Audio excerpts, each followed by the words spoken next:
हनुमान को मुद्रिका देना। वानर युद्धपतियों को इस प्रकार की कठोर आज्ञा देकर सुग्रीव हनुमान से बोला, हे कपिश्रेष्ठ, पृथ्वी, अंतरिक्ष, आकाश, पाताल, देवलोक, वन, पर्वत, सागर कोई ऐसा स्थान नहीं है जहाँ तुम्हारी गति न हो। असुर, गंधर्व, नाग, मनुष्य, देवता, समुद्र तथा पर्वतों सहित संपूर्ण लोकों को तुम जानते हो और तुम अतुल, अद्वितीय, पराक्रमी तथा साहसी हो। तुम्हारी सूझबूझ और कार्यकुशलता भी अपूर्व है।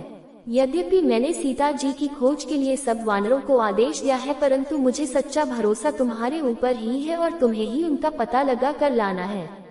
सुग्रीव का हनुमान पर इतना भरोसा देखकर राम बोले, हे हनुमान, सुग्रीव की भांति मुझे भी तुम पर विश्वास है कि तुम सीता का पता अवश्य लगा लोगे। इसलिए मैं तुम्हें अपने नाम से सुशोभित अपनी यह मुद्रिका देता हूँ। जब कभी जानकी मिले उसे तुम यह मुद्रिका दे देना। इसे पाकर वह तुम्हारे ऊपर संदेह नहीं करेगी, तुम्हें मेरा दूत समझकर सारी बातें बता देगी। राम की मुद्रिका लेकर हनुमान ने उसे अपने मस्तक से लगाया और सुग्रीव तथा श्री राम के चरणों को स्पर्श करके वानरों की सेना के साथ सीता को खोजने के लिए निकल पड़े।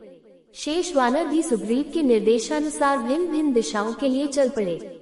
उन्होंने वनों, पर्वतों, गिरिकंद्रों, घाटियों, ऋषि मुनियों के आश्रमों, विभिन्न राजाओं की राजधानियों, शैल शिखरों, सागर द्वीपों, राक्षसों, यक्षों, किन्नरों के आवासों आदि को छान मारा, परंतु कहीं भी उन्हें जनकनंदिनी सीता का पता नहीं मिला।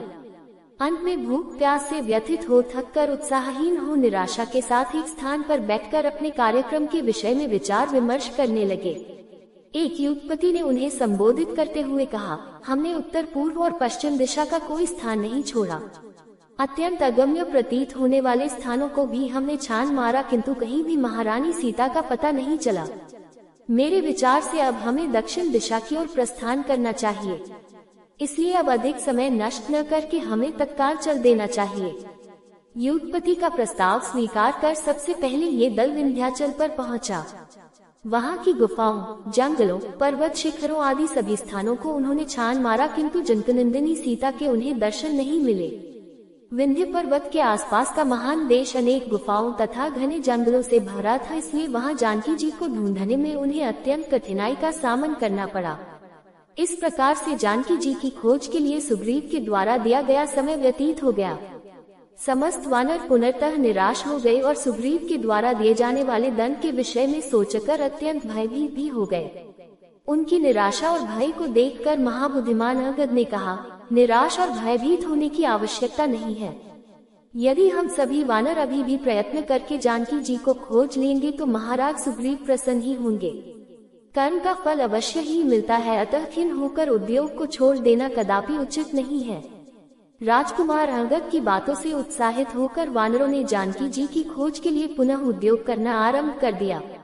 वहाँ के अत्यंत भयंकर तथा सुनसान जंगलों में न तो पानी मिलता था और न ही किसी प्रकार के कंदमूल फल ही मिलते थे। मनुष्य का तो नामो निशान तक दिखाई नहीं देता था। वहाँ अन्वेषण कार्य बहुत ही कठिन था और वानरों को वहाँ अत्यंत कष्ट सहन करना पड़ा। समस्त वानर भूख प्यास से व्याकुल होकर वहाँ घूम रहे थे तो उन्हें एक गुफा दिखाई पड़ी।